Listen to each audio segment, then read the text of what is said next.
Kemudian datanglah orang-orang Farisi dan Saduki hendak mencobai Yesus.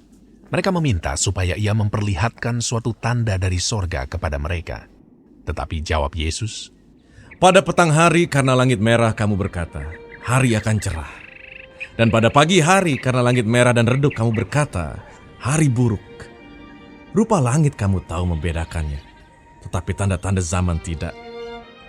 Angkatan yang jahat dan tidak setia ini menuntut suatu tanda.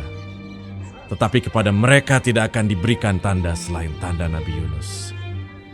Lalu Yesus meninggalkan mereka dan pergi.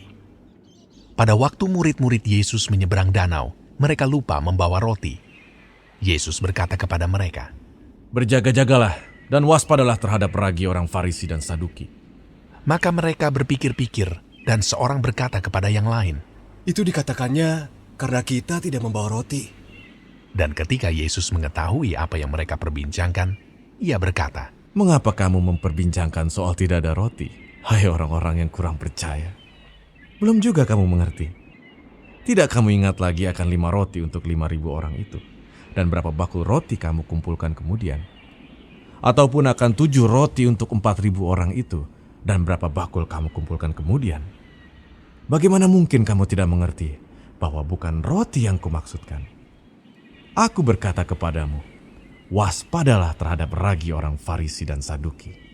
Ketika itu barulah mereka mengerti bahwa bukan maksudnya supaya mereka waspada terhadap ragi roti, melainkan terhadap ajaran orang Farisi dan Saduki. Setelah Yesus tiba di daerah Kaisarea Filipi, ia bertanya kepada murid-muridnya. Kata orang, "Siapakah anak manusia itu?" Jawab mereka, Ada yang mengatakan Yohanes Pembaptis, ada juga yang mengatakan Elia, dan ada pula yang mengatakan Yeremia atau salah seorang dari para nabi.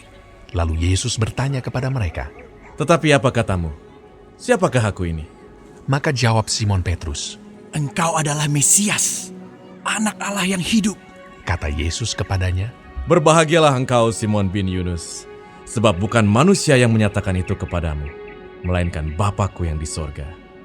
Dan aku pun berkata kepadamu, engkau adalah Petrus, dan di atas batu karang ini aku akan mendirikan jemaatku, dan alam maut tidak akan menguasainya. Kepadamu akan kuberikan kunci kerajaan sorga. Apa yang kau ikat di dunia ini akan terikat di sorga, dan apa yang kau lepaskan di dunia ini akan terlepas di sorga." Lalu Yesus melarang murid-muridnya supaya jangan memberitahukan kepada siapapun bahwa ia Mesias. Sejak waktu itu, Yesus mulai menyatakan kepada murid-muridnya bahwa ia harus pergi ke Yerusalem dan menanggung banyak penderitaan dari pihak tua-tua, imam-imam kepala, dan ahli-ahli Taurat, lalu dibunuh dan dibangkitkan pada hari ketiga. Tetapi Petrus menarik Yesus ke samping dan menegur dia. Katanya, Tuhan, kiranya Allah menjauhkan hal itu.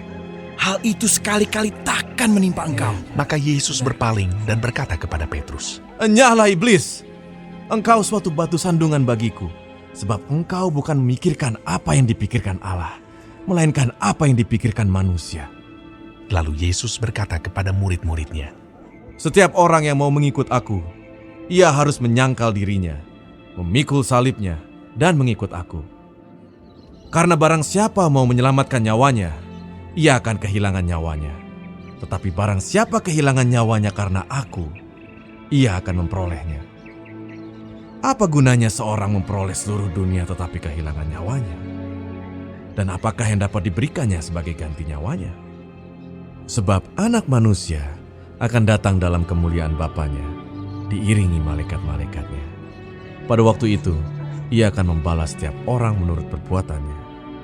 Aku berkata kepadamu, sesungguhnya di antara orang yang hadir di sini, ada yang tidak akan mati sebelum mereka melihat Anak Manusia datang sebagai Raja dalam kerajaannya.